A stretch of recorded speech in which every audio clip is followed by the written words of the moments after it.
Hello again, and thanks for joining me. So recently I had a conversation in the comments on a different video with a guy called Mike, and we were talking about models that we've had for a very long time. He mentioned that he had a Flying Scotsman, and I mentioned that I have this Class 25, and he suggested that I do a video about this very model. So this is it, and here is my Class 25. It's a Hornby model that I've had for a very long time, and I've done some modifications to it. I thought I'd go through those modifications with you and tell you the reasons for doing them. So I've not given this model a run for a very long time. It's just been sitting in its box. So we're going to give it a try today and see if it still works. So this is the oldest model that I own, and I've had it for a very long time. The reason that I'm so keen on Class 25s is that it reminds me of my childhood, especially going to the diesel depot in Inverness and seeing 25s like this, and also 26s and 27s. I've always thought it's quite a characterful locomotive, and I was quite happy to pick up this Hornby one. I got it second hand, and like I said, I've done a few modifications to it, so let's have a look at it in more detail. So this is quite an old Hornby model of the Class 25, and they did this body shell in a number of different colours. This is my favourite of the colours, which is the blue and the yellow, and it's number 25247. I don't know whether that number is prototypical for one that worked in Scotland or not, and maybe one day I will change the number on this to something more appropriate, but for now it's still 247.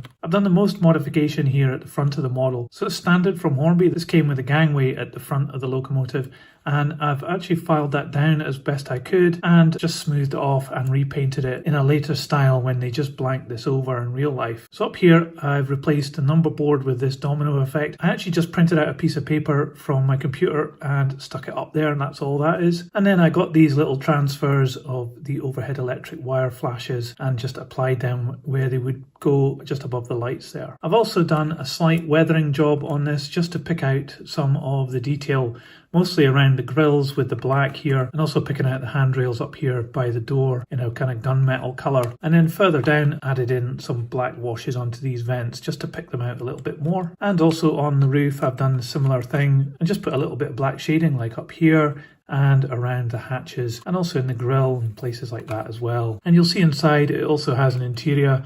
I've yet to get any drivers in here. I might do that one day. And down below, what I've done is just dry brushed it with some gunmetal to make it look more metallic on the bogies and the fuel tanks. And I'm actually thinking this is a bad idea of mine. I did this a very long time ago, and I'm now actually thinking I will repaint that and give it a proper weathering job. So that's probably going to be another video coming soon on this channel where I'll do some further modifications onto this model. So one of the things you'll probably notice here is the massive amount of movement that these bogies have, which is what it was like when it came out from the factory, and it's quite incredible. But it does go pretty well when it's on the track and it doesn't wobble around. And Mike did mention that he also had a 25 and it leaned to one side, so he got rid of it, but thankfully this one doesn't do that, so I'm quite happy about that. And under here you can see that it says made in Great Britain, so this is getting on a bit now in terms of age, but I still quite like it, and I've got no intention of getting rid of this model, so I think it'll be around with me for quite some time.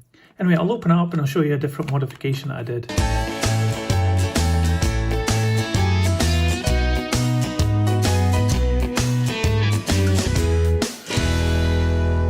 Gosh, I'd completely forgotten how difficult it was to get this model apart, but now we've got it apart, I can show you the mechanics of it, and also the fact that I've given these driver compartments a little bit of a paint. I've got some grey going on there and picked out the seats in black. Nothing special there, and again, it's not particularly well done. I have to admit, I did do this a very long time ago. I think my skills have got better now, so I might actually repaint these again in a forthcoming video. And here you can see the good old Ringfield motor. This is actually a more modern motor than the one that came with the model. What I did was just swap out the two bogies here with ones from a more recent release of this model, which came with the upgraded motor. So that's what we've got in place here. There's no fancy electronics here. You can see it just picks up from the bogie at the back and sends power to the bogie at the front. But I quite like that about this model, and it works fine on my DC layout. Maybe one day I'll think about putting some lights on this as well, maybe some LEDs. Again, maybe for a future video, but for now I'm just going to put this back together.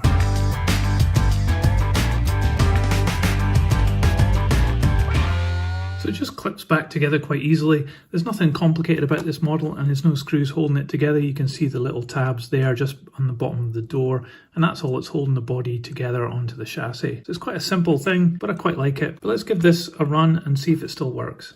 Okay, here it is on the test track, so moment of truth. Let's give it some power and see what happens.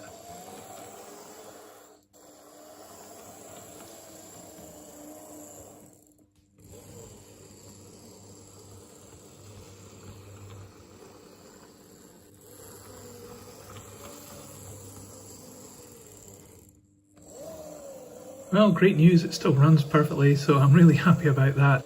So obviously there's some limitations with this model. Like I said, it's quite old now, and there are a number of things which aren't up to today's standards, you know, like the windows which aren't flush fit, and the way this model is put together with the tabs that you can see. And also a pet hate of mine is these massive couplings that Hornby always put onto their models, and these ones are integrated into the bogie, so I can't change them without some major surgery. But being that it is a Class 25, it's always going to win with me because I really like the look of the Class 25, and this model captures it good enough, I think. For the purist, there might be some parts of this which aren't quite right, but I quite like this modification, and I also like the domino effect that I've put into the code box at the top, and that just reminds me of my childhood and seeing these locomotives run around with small goods trains. So it will be the subject of some more videos when I start to modify this again when I get round to it. I've got quite a lot of models that I want to show you that I'm going to be doing reviews of, but I'll get around to doing some further modification work on this locomotive soon and show you all what's happening to it. But I just want to say thank you to Mike for suggesting that I do this video. It's been great to get this model out and see it running again, and it's really inspired me to do some more work onto it. So I'm going to put this on the turntable so you can see all the way around, and the good news for me is that I've got a brand new turntable because the other one broke, and this is going to be the first locomotive on it, so that's great.